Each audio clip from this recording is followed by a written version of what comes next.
ओम शांति। ईश्वरीय रस का अनुभव करने वाले सभी सच्चे ऑलराउंड पाठधारियों को गॉडली मॉर्निंग।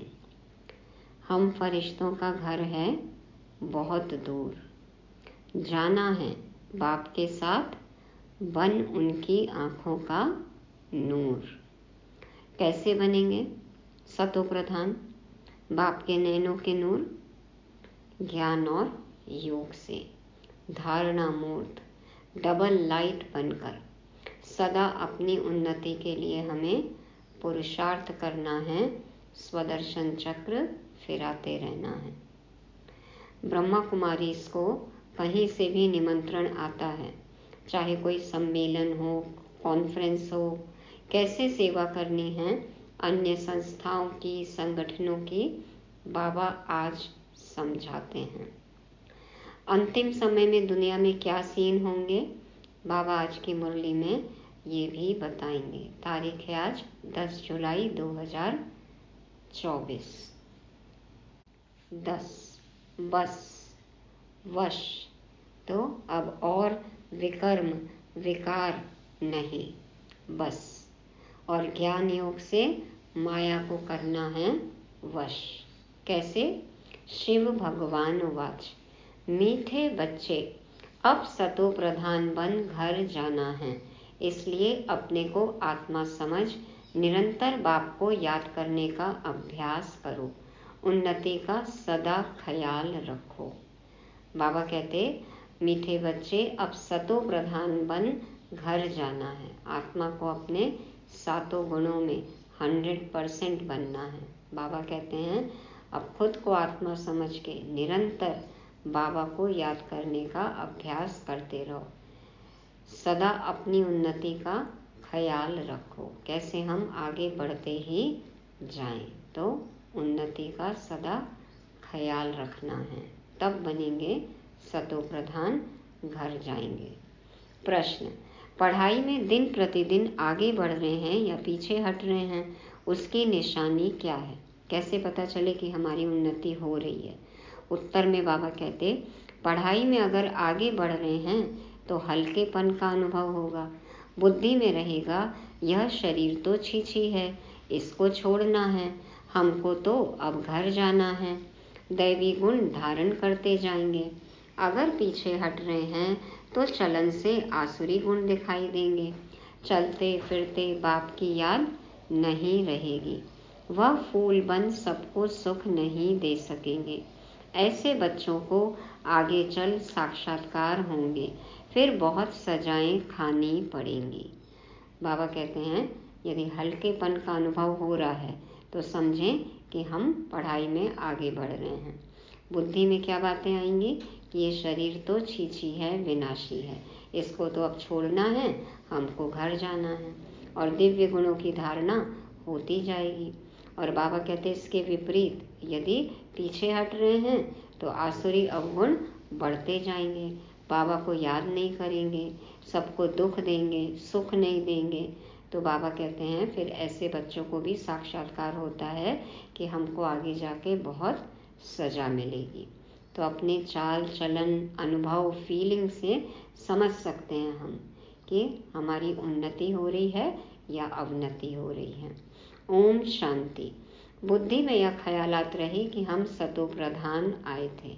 हाँ, आत्मा 100% प्योर, सातों गुणों में भरपूर, सतो प्रधान।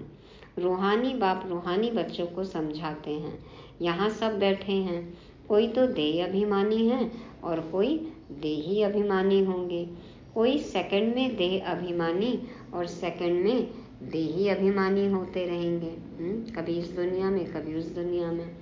तो बाबा कहते हैं ऐसे तो कोई कह न सके कि हम सारा समय देही अभिमानी हो बैठे हैं। नहीं, बाप समझाते हैं कोई समय देही अभिमानी, कोई समय देह अभिमान में होंगे। अब बच्चे यह तो जानते हैं हम आत्मा इस शरीर को छोड़ जाएंगे अपने घर, बहुत खुशी से जाना है। सारा दिन चिंतन ही यह करते हैं हम शांति धाम में जाएं, क्योंकि बाप ने रास्ता तो बताया है। और लोग कभी इस विचार से नहीं बैठते होंगे, यह शिक्षा किसको मिलती ही नहीं है, ख्याल भी नहीं होगा। तुम समझते हो यह दुख धाम है। अब बाप ने सुख धाम में जाने का रास्ता बताया है। जितना बाप को याद करेंगे उतना संपूर्ण बन यथा योग्य शांति धाम में जाएंगे। उनको ही मुक्ति कहा जाता है, जिसके लिए ही मनुष्य गुरु करते हैं। सबको मुक्ति चाहिए ना, मोक्ष चाहिए, चाहते हैं कि जन्म मरण के फेरे में न आए। तो बाबा कहते हैं परंतु मनुष्यों को बिल्कुल पता नहीं कि मुक्ति, जीवन मुक्ति चीज क्या है, क्योंकि यह है नई बात। तुम बच्चे ही समझते हो। अब हमको घर जाना है।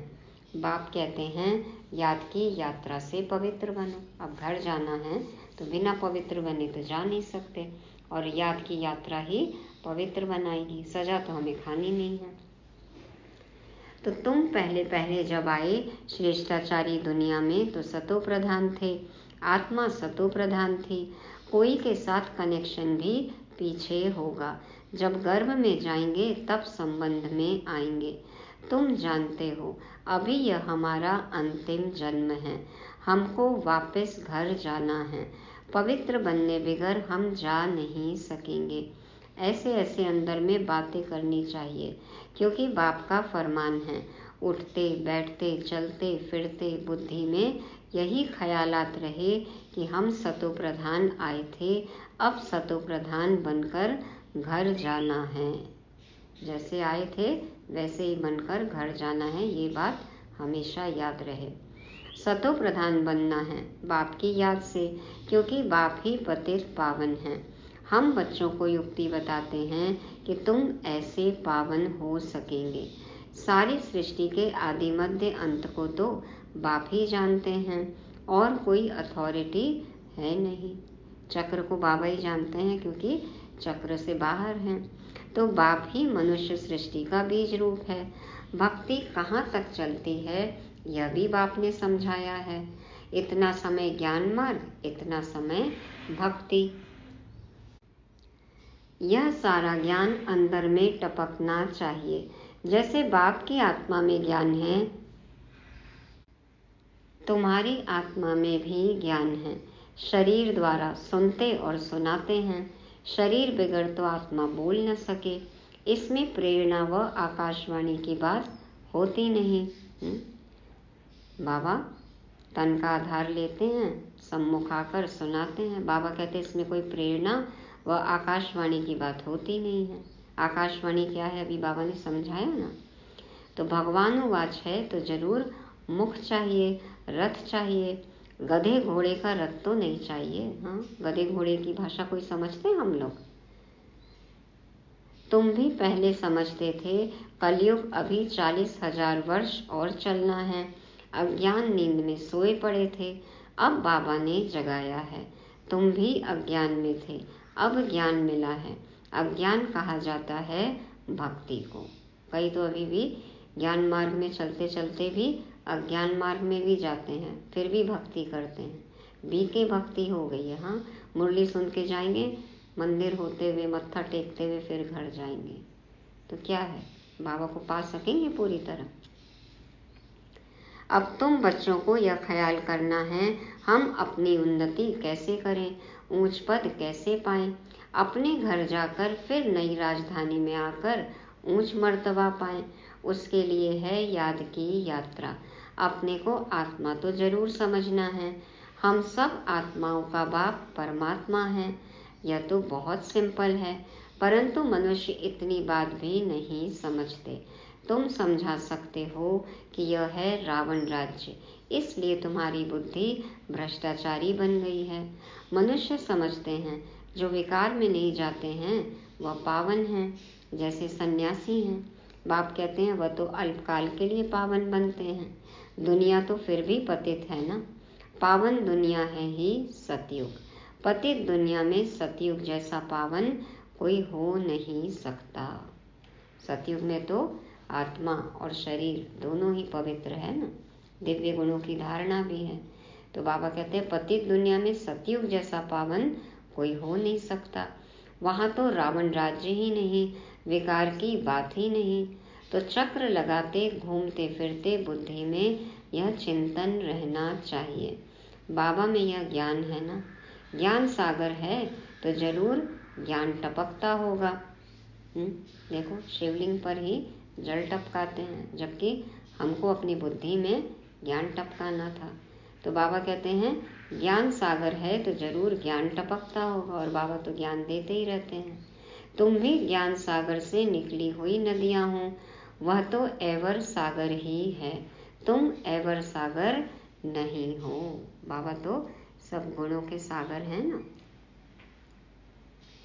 तुम बच्चे समझते हो हम तो सब भाई भाई हैं, तुम बच्चे पढ़ते हो, वास्तव में नदियों आदि की बात नहीं। नदी कहने से गंगा जमुना आदि कह देते हैं। तुम अभी बेहद में खड़े हो, हम सब आत्माएं एक बाप के बच्चे भाई भाई हैं। अभी हमें वापस घर जाना है, जहाँ से आकर शरीर रूपी तख्त पर विराजमान होते हैं। बहुत छोटी आत्मा है, साक्षात्कार होने से समझ न सके। कुछ दिख भी गया, लाइट दिख गई, तारा दिख गया, क्या समझेंगे कि आत्मा है। बाबा कहते हैं कि साक्षात्कार हो तो भी न समझ सके। आत्मा निकलती है तो कभी कहते हैं माथे से निकली, आंखों से, मुख से निकली। हाँ, मुख खुल जाता है। आत्मा शरीर छोड़ चली जाती है तो शरीर जड़ हो जाता है। यह ज्ञान है। स्टूडेंट की बुद्धि में सारा दिन पढ़ाई रहती है। हमारी बुद्धि में क्या रहता है उससे पता लग जाएगा। पढ़ाई रहती है तब तो है ना हम गॉडली स्टूडेंट। बाबा कहते तुम्हारे भी सारा दिन पढ़ाई के ही ख्यालात चलने चाहिए। अच्छे अच्छे स्टूडेंट के हाथ में सदैव कोई न कोई किताब रहती है, पढ़ते रहते हैं। बुक वर्म कहते हैं ना, देखो जो पढ़ते रहते हैं, हाथ में सदा कोई न कोई किताब। अभी सबके हाथ में क्या है? मोबाइल, सबके हाथ में।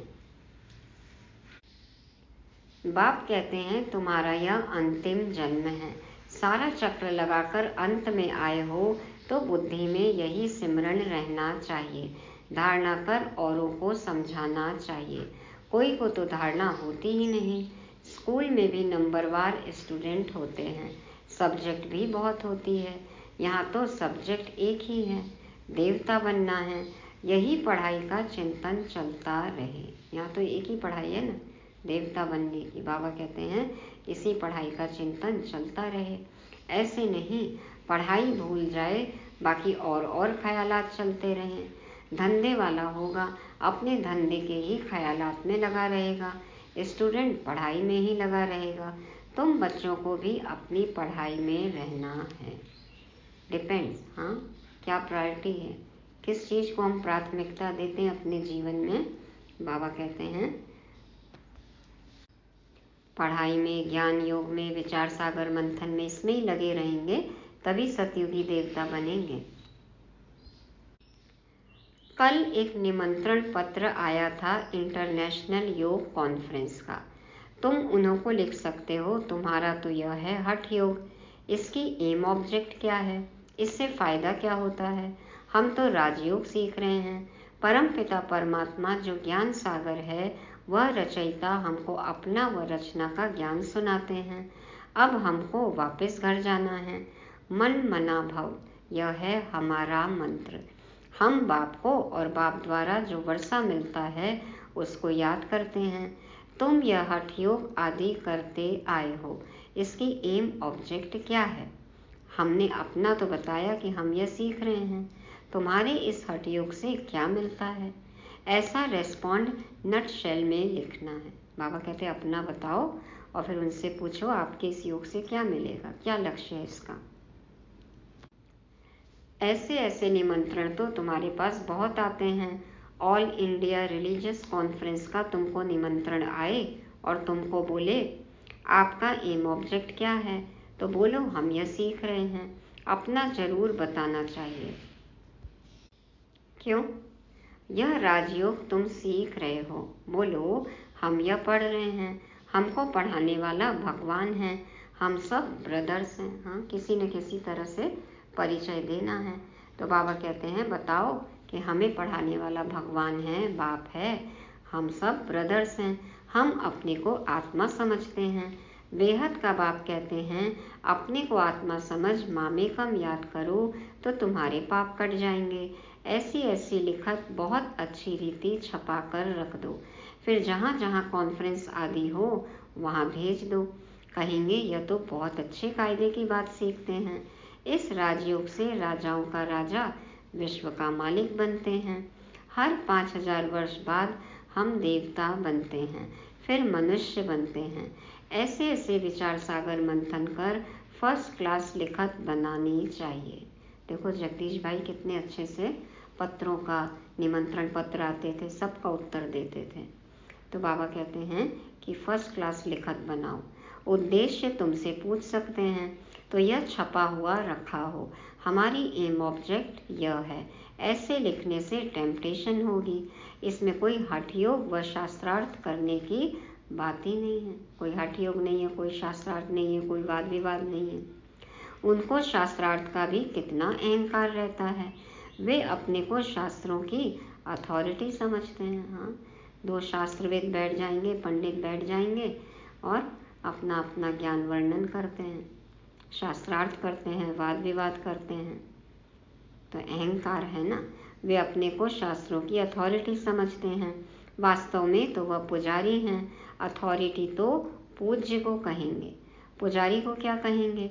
तो यह क्लियर कर लिखना चाहिए हम क्या सीखते हैं। बीके का नाम तो मशहूर हो गया है। हाँ, कई जानते हैं, लेकिन कई अभी तो ब्रह्मा कुमारी इसका बी भी नहीं जानते हैं।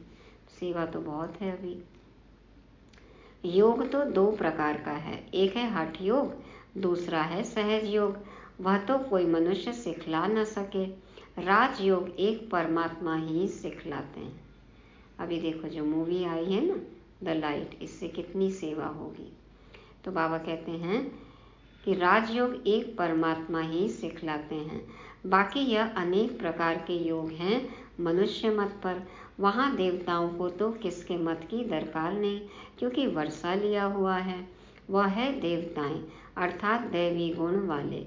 जिनमें ऐसे गुण नहीं उनको असुर कहा जाता है। देवताओं का राज्य था, फिर वह कहाँ गए? 84 जन्म कैसे लिए? सीढ़ी पर समझाना चाहिए। सीढ़ी बड़ी अच्छी है, जो तुम्हारे दिल में है वह इस सीढ़ी में है। हाँ, क्या है हमारे दिल में? हमारे दिल में क्या है? सीढ़ी में क्या है? सीढ़ी क्या है? भारत के उत्थान पतन की कहानी है ना, मनुष्य के 84 जन्मों की कहानी। कैसे उतरे और फिर कैसे लिफ्ट से हम ऊपर चढ़ जाते हैं। बाबा कहते हैं तुम्हारे दिल में जो है वो इस सीढ़ी में है। सारा मदार पढ़ाई पर है। पढ़ाई है सोर्स ऑफ इनकम। यह है सबसे ऊंची पढ़ाई, द बेस्ट। दुनिया नहीं जानती कि द बेस्ट पढ़ाई कौन सी है। कौन सी है? हाँ, कितने तरह के कोर्स हैं। देखो कहाँ कहाँ नई कोचिंग खुली है, कहाँ कहाँ नई ग्रूमिंग हो रही है। बाबा कहते हैं ये द बेस्ट पढ़ाई है। इस पढ़ाई से मनुष्य से देवता डबल क्राउन बन जाते हैं, डबल सिरताजधारी। अभी तुम डबल सिरताज बनने का पुरुषार्थ कर रहे हो। पढ़ाई एक ही है, फिर कोई क्या बनते, कोई क्या। वंडर है, एक ही पढ़ाई से राजधानी स्थापन हो जाती है। राजा भी बनते तो रंक भी बनते। बाकी वहाँ दुख की बात होती नहीं। मर्तबे तो है ना। यहाँ अनेक प्रकार के दुख हैं, फैमन, बीमारियाँ, अनाज आदि नहीं मिलता, फ्लड्स आती रहती। भल लखपति करोड़पति हैं, जन्म तो विकारों से ही होता है ना। धक्का खाया, मच्छर ने काटा, यह सब दुख है ना। देखो मच्छर, जीव जंतुओं से भी कितनी बीमारी हो रही है, कितना दुख हो रहा है। तो बाबा कहते हैं एक मच्छर से भी देखो कितना दुख होता है। नाम ही है रौरव नर्क। हर तरफ से रौ रव, रो रव मना आवाज, रोने की आवाज आ रही है। कहते हैं ना घोर कलयुग है, घोर नर्क है। 7 नर्क कहते हैं, उसमें भी एकदम एक्सट्रीम का नर्क, तो रौरव नर्क। रुदन, क्रंदन, पीड़ा, चित्कार, दुख है ना। तो बाबा कहते हैं तो भी कहते रहते फलाना स्वर्ग पधारा। कोई शरीर छोड़ता है तो कहते हैं स्वर्ग गया। अरे स्वर्ग तो आने वाला है, फिर कोई स्वर्ग गया कैसे? किसको भी समझाना तो बहुत सहज है। अब बाबा ने ऐसे दिया है, निबंध दिया है, लिखना बच्चों का काम है। बाबा तो टॉपिक बताते हैं, अब लिखो, बताओ। धारणा होगी तो लिखेंगे भी। मुख्य बात बच्चों को समझाते हैं, अपने को आत्मा समझो। अब वापस जाना है। हम सतो प्रधान थे तो खुशी का पारावार नहीं था, अभी तमो प्रधान बने हैं। कितना सहज है। पॉइंट्स तो बाबा बहुत सुनाते रहते हैं, तो अच्छी रीति बैठ समझाना है। पहले समझना है, फिर समझाना है।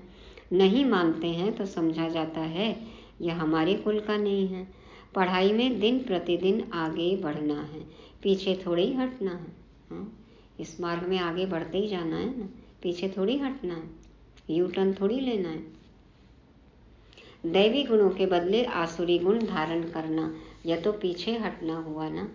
बाप कहते हैं विकारों को छोड़ते रहो, दैवी गुण धारण करो। बहुत हल्का रहना है। यह शरीर छीछी है, इसको छोड़ना है। हमको तो अब जाना है घर। बाप को याद नहीं करेंगे तो गुलगुल नहीं बनेंगे। भगवान को नहीं याद करेंगे तो फूल बनेंगे। बहुत सजाएं खानी पड़ेंगी। आगे चल तुमको साक्षात्कार होंगे, पूछेंगे तुमने क्या सर्विस की है। तुम कभी कोर्ट में नहीं गए हो? बाबा ने सब कुछ देखा हुआ है, कैसे यह लोग चोरों को पकड़ते हैं, फिर केस चलते हैं, तो वहाँ भी तुमको सब साक्षात्कार कराते रहेंगे। हाँ? अंत में कचहरी तो लगनी है, ट्रिब्यूनल बैठेगी। और जब कोई फैसला ऊपर से उतरता है ना, तो कोई जमानत नहीं है, कोई सुनवाई नहीं है, कोई रिहाई नहीं है, फैसले सुनाया जाएगा फिर सीधे। तो बाबा कहते हैं सजाएं खाकर फिर पाई पैसे का पद पा लेंगे। केस चलेगा, साक्षात्कार भी कराएंगे। हाँ, सब चीज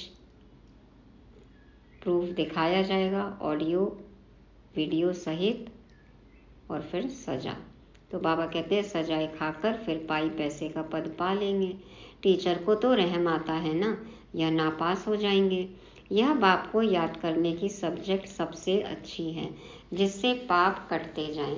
बाबा हमको पढ़ाते हैं, यही सिमरन करते चक्र लगाते रहना चाहिए। स्टूडेंट टीचर को याद भी करते हैं और बुद्धि में पढ़ाई रहती है।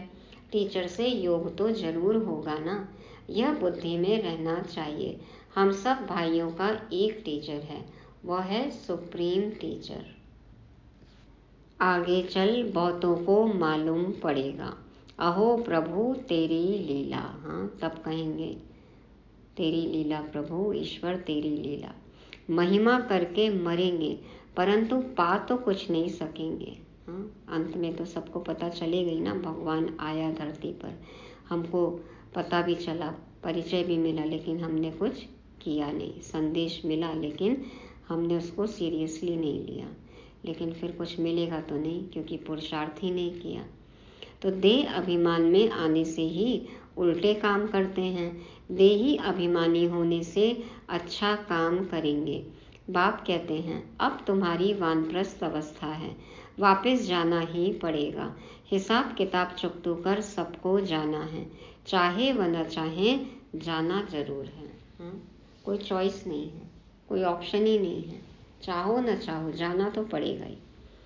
एक दिन ऐसा भी आएगा जो दुनिया बहुत खाली हो जाएगी, सिर्फ भारत ही रहेगा। आधा कल्प सिर्फ भारत ही होगा, तो कितनी दुनिया खाली होगी। आधा कल्प सिर्फ भारत ही होगा तो कितनी दुनिया खाली होगी। तो चले भारत में सिर्फ, हाँ, भारत में ही रहें। जाएंगे तो भारतवासी भी, जाना तो सबको है, फिर आएंगे। तो बाबा कहते हैं ऐसा ख्याल कोई की बुद्धि में नहीं होगा सिवाय तुम्हारे, फिर तो तुम्हारा कोई दुश्मन भी नहीं होगा। दुश्मन आते हैं क्यों? भारत में दुश्मन आए, आक्रमणकारी क्यों आए? धन के पिछाड़ी। भारत में इतने मुसलमान और अंग्रेज क्यों आए? पैसा देखा, पैसे बहुत थे, अब नहीं हैं तो अब और कोई है नहीं, पैसे ले खाली कर गए। हाँ, पैसे ले गए खाली कर गए, देखो अब लौटा रहे किसी न किसी तरह से। तो मनुष्य यह नहीं जानते। बाबा कहते हैं पैसा तो तुमने आपे ही खत्म कर दिया ड्रामा प्लान अनुसार। चलो जो ले गए, बाकी भी तो लुटाया ना हमने। किसमें लुटाया? भक्ति में। भक्ति भी करी और विकारों पर नहीं लुटाया। तो बाबा कहते हैं ड्रामा प्लान अनुसार तुम्हें निश्चय है हम बेहद के बाप पास आए हैं। कभी किसके ख्याल में भी नहीं होगा कि यह ईश्वरीय परिवार है। वसुधैव कुटुंबकम कहते हैं, वन वर्ल्ड वन फैमिली। ये गॉडली फैमिली है। देखो बाबा के बच्चे कहाँ कहाँ अनुभव होता है ना, ईश्वरीय परिवार। तो किसी के ख्याल में भी नहीं होगा कि ये ईश्वरीय परिवार है। अच्छा, मीठे मीठे सिकी लदे बच्चों प्रति माता पिता बाप दादा का याद प्यार और गुड मॉर्निंग। रूहानी बाप की रूहानी बच्चों को नमस्ते। हम रूहानी बच्चों की रूहानी बाप दादा को याद प्यार गुड मॉर्निंग और नमस्ते। शुक्रिया बाबा, शुक्रिया। धारणा के लिए मुख्य सार। पहला पॉइंट, चलते फिरते बुद्धि में पढ़ाई का चिंतन करना है। कोई भी कार्य करते बुद्धि में सदा ज्ञान टपकता रहे। यह द बेस्ट पढ़ाई है जिसे पढ़कर डबल क्राउन बनना है। दूसरा, अभ्यास करना है हम आत्मा भाई भाई हैं। देह अभिमान में आने से उल्टे काम होते हैं, इसलिए जितना हो सके देही अभिमानी रहना है। वरदान, सत्यता की शक्ति द्वारा सदा खुशी में नाचने वाले शक्तिशाली महान आत्मा भव। सत्यता की शक्ति द्वारा सदा खुशी में नाचने वाले शक्तिशाली महान आत्मा भव। कल की मुरली थी ना सच्चाई पर। आज बाबा कहते हैं कहा जाता है सच तो बिठो नच। सच्चा अर्थात सत्यता की शक्ति वाला सदा नाचता रहेगा, कभी मुरझाएगा नहीं, उलझेगा नहीं, घबराएगा नहीं, कमजोर नहीं होगा। बाप सत्य है, सत्यम शिवम सुंदरम। सत्यता की शक्ति, तो सोचने की जरूरत ही नहीं, मुरझाने की, उलझने की, घबराने की जरूरत ही नहीं। बाबा कहते हैं वो सदा नाचेगा, मुरझाएगा नहीं, उलझेगा नहीं, घबराएगा नहीं, कमजोर नहीं होगा। वह खुशी में सदा नाचता रहेगा, शक्तिशाली होगा, उसमें सामना करने की शक्ति होगी। सत्यता कभी हिलती नहीं है, अचल होती है। सत्य की नाव डोलती है लेकिन डूबती नहीं। तो सत्यता की शक्ति को धारण करने वाली आत्मा ही महान है। देखो झूठ बोलने वाले को कितना याद रखना पड़ता है, किसको कब क्या बोला, लेकिन सत्य तो फिर हमेशा सत्य है ना, सोचना भी नहीं पड़ेगा, एक ही सत्य, सबसे वही बात। तो बाबा कहते हैं वो हमेशा नाचता ही रहेगा खुशी में, कभी भी कमजोर नहीं पड़ेगा, हलचल में नहीं आएगा, अचल अडोल होएगा। नाव डोलेगी जरूर लेकिन डूबेगी नहीं। कब होगा ये सब? जब सत्यम शिवम सुंदरम के साथ होंगे तब। स्लोगन, व्यस्त मन बुद्धि को सेकंड में स्टॉप कर लेना ही सर्वश्रेष्ठ अभ्यास है। व्यस्त मन बुद्धि को सेकंड में स्टॉप कर लेना ही सर्वश्रेष्ठ अभ्यास है। मन बुद्धि कहीं भी काम पे लगी है, कुछ भी सोच रही है, कुछ भी है, लेकिन एक सेकंड में जब स्टॉप की, ब्रेक की जरूरत है तो उसी मोमेंट, उसी सेकंड में स्टॉप। बाबा कहते हैं ये सर्वश्रेष्ठ अभ्यास है। वैसे भी जितना ड्राइव करते हैं, जितना ब्रेक की प्रैक्टिस होगी उतने होशियार होते जाते हैं ना, अच्छे ड्राइवर बन जाते हैं। कितनी भी स्पीड में गाड़ी चलाएं लेकिन एक सेकंड में ब्रेक लगता है। तो अभ्यास से होता है, प्रैक्टिस चाहिए। इसलिए एक सेकंड में बिंदी लगाने का, स्टॉप होने का अभ्यास हो। तो ये थी आज की मुरली। रिवाइज करने के लिए पॉइंट क्या याद रखेंगे? स्व उन्नति।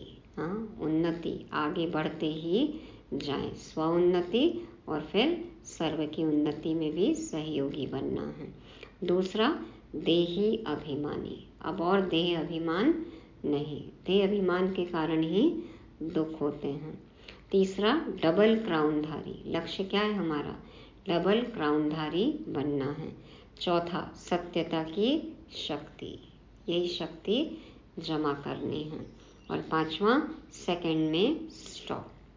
कितने भी व्यस्त हों, बाबा कहते 1 सेकंड में मन बुद्धि को स्टॉप कर लो। ऐसी प्रैक्टिस होनी चाहिए। ओम शांति।